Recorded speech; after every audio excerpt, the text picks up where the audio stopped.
বক্কটা জলে পুড়ে ছারকার হয়ে গেছে।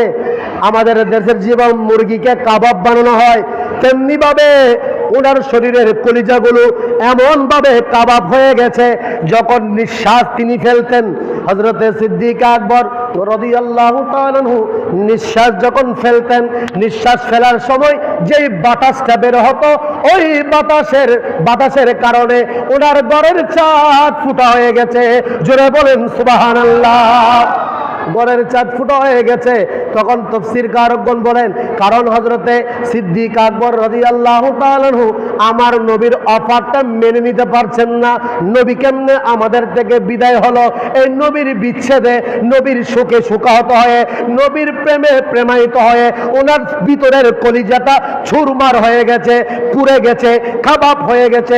সেজন্য তিনি কাঁদতে কাঁদতে ওনার শরীরের কলিজাকে ফুরিয়ে ফেলেছেন। উচ্চ আওয়াজে বলেন সুবহানাল্লাহ।